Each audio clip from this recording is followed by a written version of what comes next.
to lobby US officials. I guess you could argue one thing the lobbyists could help with would be US Congress. Now, there are about $350 million worth of armaments which the US is meant to be supplying Nigeria to help on the counterterrorism campaign and all the rest of it.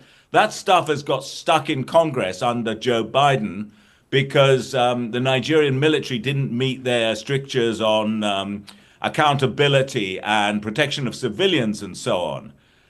So I suppose that's one thing the lobbyists are going to do, which is to press U.S. Congress to release that money and to release those arms, for which Nigeria is going to pay, a third of $1 billion. And you've got to ask yourself, with the transactional nature of Donald Trump's government, that's selling arms to Nigeria is going to be probably easier under the present U.S. administration than it was under the Biden administration, with its various strictures on who buys arms and what they use them for. As competing narratives over violence and claims of a Christian genocide gain traction in the US, the Nigerian government and Biafran secessionist groups are now locked in an aggressive lobbying war, each seeking the attention and support of President Trump. According to Africa Confidential, alarmed by President Trump's threat last November to go into Nigeria guns a-blazing, the Tinubu administration has moved quickly to counter separatist claims, signing a multi-million-dollar lobbying contract with a Republican-linked firm to shape US policy on visas, military cooperation, trade, and religious freedom. The scale of Abuja's effort far outweighs that of the pro-Biafra groups, who are also lobbying Washington, pushing for sanctions, diplomatic recognition, and even future military and oil agreements. So what's really at stake in this foreign lobbying battle? And how could it shape Nigeria's security, sovereignty, and international standing? The lobbying issue, the lobbying operations in the US are very much part of the political bargaining system there. For example, I can give you the case of a senior State Department official who was backing the UNITA separatist movement in Angola under Jonas Savimbi. If you remember, way back in the 1980s, the CIA was backing Jonas Savimbi. Then the MPLA won the elections in 1992. This guy left the State Department, set up a lobbying firm, and then started backing the MPLA. And he was paid $1 million a year to run a website for the MPLA. And that's often the case. And I think the problem with this lobbying business is it's a sort of privatization of diplomacy. And it downgrades the real decision makers and the state, and it downgrades accountability. And I think that came out very strongly when U.S. President Trump made his threats about going into Nigeria guns a-blazing, and suddenly the government in Abuja had to react really quickly, appoint ambassadors, not just to the U.S. and UK, but several other countries, and then start this kind of negotiation with the US officials. So, I lost you there for a minute, but what specifically triggered the sudden scramble for influence in Washington? Was it President Trump's comments or something deeper that's been building for years? I think it was manifold, Charles. I think it was, first of all, the threat of the US deciding to make Nigeria a target and threatening military action. And I think there are also bad memories among the Tinubu loyalists of what happened 10 years ago under President Goodluck Jonathan, when the kidnapping of the Chibok girls became an international cause célèbre. And in the lights of many at the time, that was one of the government's failures on that was one of the reasons why Goodluck Jonathan lost that election against Muhammadu Buhari.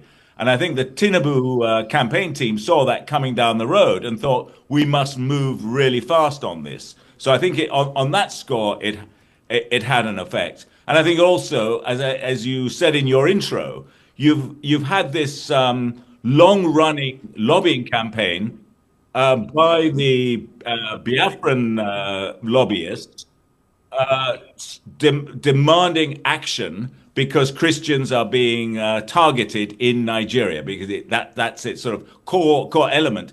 It's got quite a lot of traction with the religious right in the US, and that's really helped it in terms of getting that profile. So I think that the Tinubu administration thought we must counter this. We must counter it, both what's happening in the Trump administration, and we must counter the narrative of the Biafran secessionists.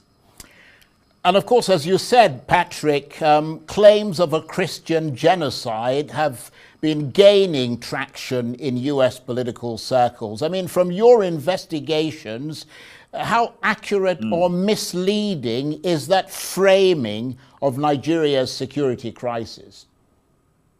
Well, everyone we've spoken to, including people in the US, but I mean, the most authoritative sources are obviously going to be coming from civic groups in Nigeria.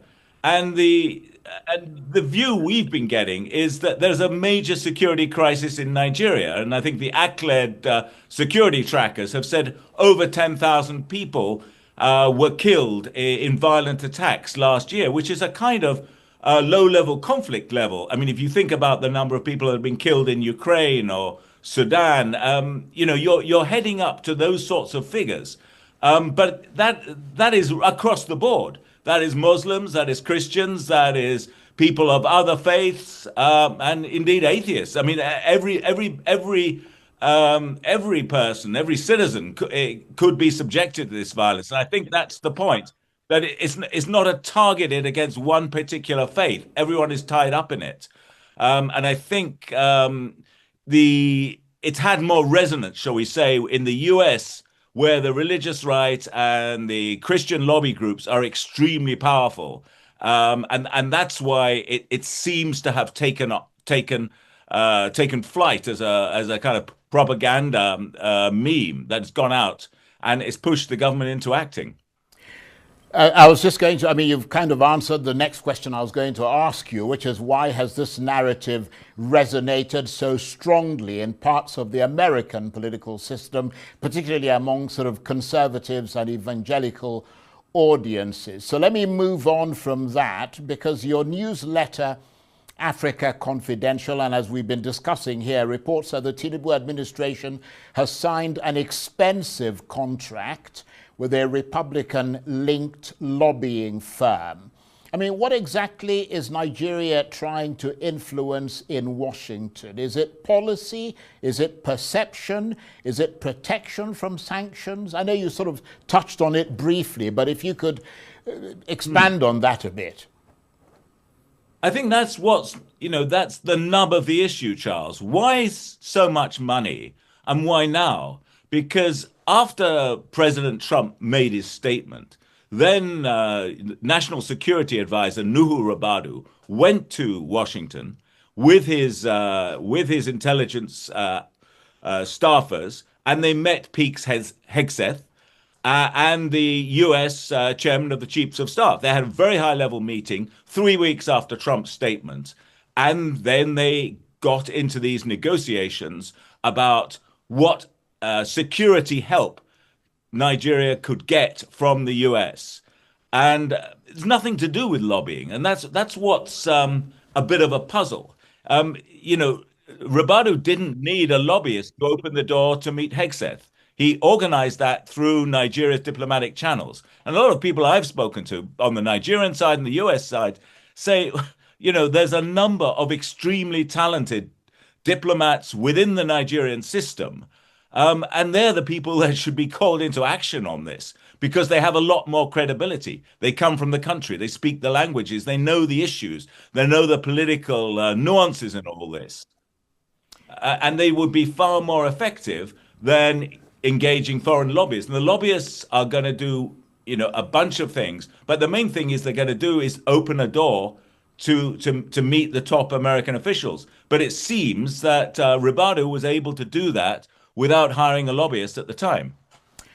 So, in that regard, does this kind of lobbying signal diplomatic weakness, or is it simply the reality of sort of modern international politics?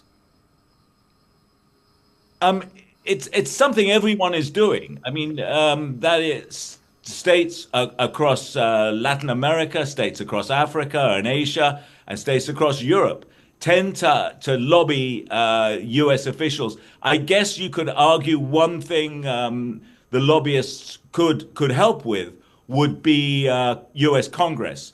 Now, there are about $350 million worth of armaments which the US is meant to be supplying Nigeria to help on the counterterrorism campaign and all the rest of it. That stuff has got stuck in Congress under Joe Biden because the Nigerian military didn't meet their strictures on accountability and protection of civilians and so on. So I suppose that's one thing the lobbyists are going to do, which is to press US Congress to release that money and to release those arms, for which Nigeria is going to pay, a third of $1 billion.